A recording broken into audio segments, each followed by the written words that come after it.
know the cooldown for these things.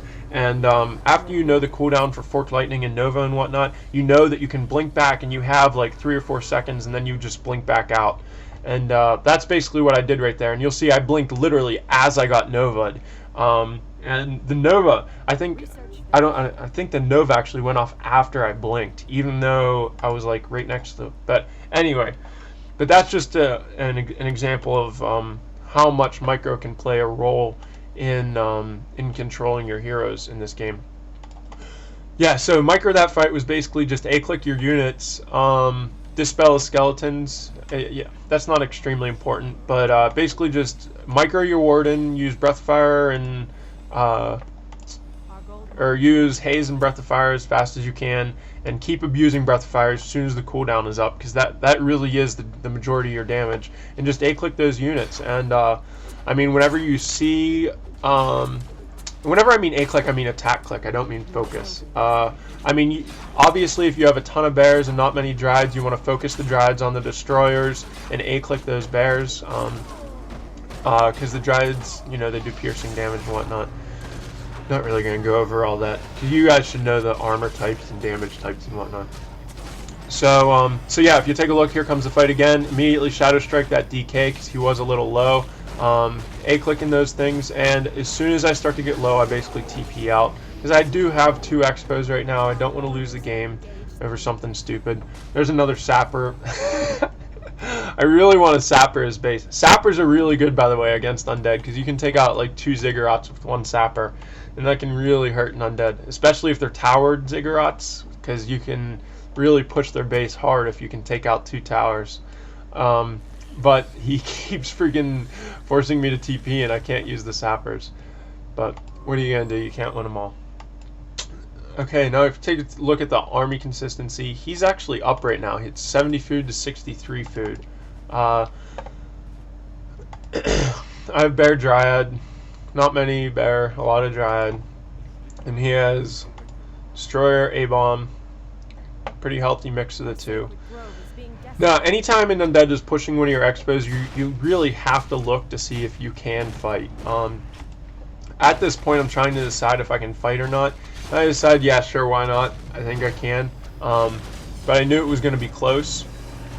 And I didn't. Wow, I didn't transform my bears until after his nuke went off, and that did a ton of damage because of that. But okay, you take a look at the micro. I blink back, start focusing the Naga immediately. The Naga has that goddamn amulet of spell shield, so it ate my thing. Now you'll see, as soon as he starts focusing your Warden should be your #1 attention focus, because I guarantee that's his #1 focus. So as soon as he starts focusing, you throw in the invul, try and run away. You try and make him chase as much as possible, and you'll see there's like 2 seconds of him chasing my Warden. It allows my units to do a ton of extra damage, whereas his units aren't doing extra damage. So it's like I was saying, his #1 focus is going to be your Warden. Your #1 focus should be your Warden. You'll see the same thing just happen. You run in, and he starts focusing it, and then you run back out. So you want to take as much damage as you can on your Warden, but obviously you don't want to let it die. Now, you'll see, because of all that focus that he was doing, it basically comes down to the fact that I really won the fight despite losing my Panda. He lost his Naga, his Lich, and eventually just my units ended up just doing enough damage, along with my level 5 Panda, obviously, to allow me to win that fight. So it really comes down to really intense hero control, and you can watch this replay again, and we'll see it with the Fury Little D game too, in terms of how much hero control it really takes to use that Warden against Undead. So that's just another example as to why this strategy, or this hero in general, isn't really for people who are new to this game, or whose micro isn't very good, or whose map awareness isn't very good, or whose map control isn't very good, or for basically someone who just isn't good at this game. I don't mean to offend anyone, but that's basically what it comes down to. Now, if you remember me mentioning before, if I had a Wisp down, you'll see he re-expoed that bottom left, the red mine, with his acolytes from his original mine, and if I had a Wisp there, I could have pushed that mine right now, like and I didn't have a wisp there. He doesn't have a necropolis there, which is obviously one of the disadvantages of undead expoing. So if I had a wisp there, I basically could have came in and killed every single one of those Akos, and the game really would have been over. But unfortunately, once again, I didn't have a wisp there. So my scouting wasn't incredibly effective. My scouting was good earlier, but I kind of ran out of wisps. I think I didn't have any more. I should have made another one, but I ran out of wisps. And yeah, so I ran out of wisps, so I couldn't scout that mine. Okay. Uh-oh, I think my dog is eating one of my socks. Now yeah, in terms of unit combination, you want bears to counter his A-bombs, and you want Dryads to counter his Destros. It's kind of like a rock, paper, scissors game. If he doesn't have Fiends, you can make Hippos too. I really should have made a couple Hippos this game. Like, I mean, if I would have had, I don't know, 3 or 4 Hippos, this game would have been over a lot quicker too, but I kept having to use the gold to buy heal scrolls and TPs and whatnot, so I never really had the gold to be able to produce those Hippos. But if I would have been able to get up in AOW in Ancient Wind and make a couple Hippos to counter those Destros, then I could have just went Mass Bear, and Mass Bear just would have rolled over those A-bombs, just with a couple of Dryads to slow them down and to keep them from running away. So that would have been the best unit combination, but yeah, as I was saying, I really couldn't do that this game. Even with an Expo, I basically spent all my gold on TPs, heal scrolls, invul pots, heal pots, anti-magic pots, all that. Actually, I don't think I bought an anti-magic pot yet this game. Anti-magic pot is good against undead though, because you can throw that anti-magic pot on, and the cooldown for anti-magic pot doesn't affect the cooldown for your invul pot. So you can pop that anti-magic pot at the start of any fight, and then just and then you can throw on that invul pod after it wears off. So having those are good. Obviously, you do need, like, that's one of the reasons you need an Expo with this, is basically to support your heroes, because those heroes are fragile. I mean, they're great for all the reasons I mentioned, but they are very fragile.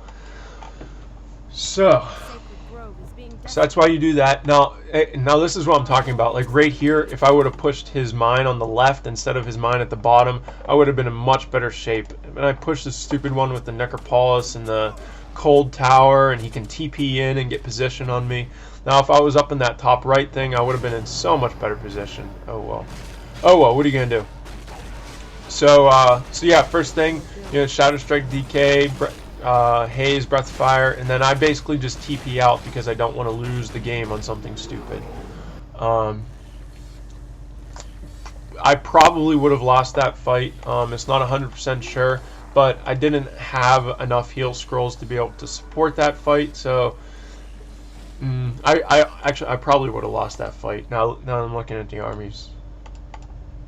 O2 A-bombs.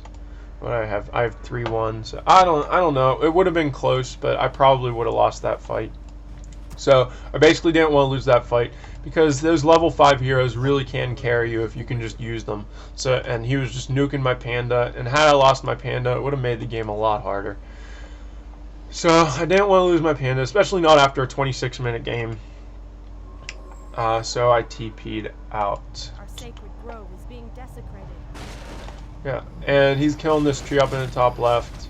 I don't even really need that tree. You'll see I don't even have wisps in it. Well, I kind of do need it, but I didn't have the gold to make wisps for it because I had to keep making units to support my other mines. So yeah, so I couldn't do that.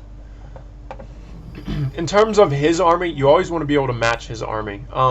Now, you can never really be 100% sure of his food count, but I mean, you can kind of guess. Like, I knew at this point he was at 80 food, and when I had to TP out, I wasn't at 80 food, so I had to shoot back up to 80 food to be able to match his army in case he did push my main mine. So yeah, so that's why instead of making wisps at that mine, I kept making an army. Yeah, and you'll see, how much gold do I have? I have 300 gold. I should buy a heal scroll. Yeah, I buy a heal scroll on both heroes, which is great. I have an invul pot on the Warden. I should have an invul pot or something on my panda, but I don't. Stupid freaking the way replays work. You should be able to see what's in the shop. I think I already bought it. Oh no, there it goes. Okay, yeah, I just bought an invul pot on my panda. Okay, now basically now I'm ready to fight. You'll see my drads are already up there.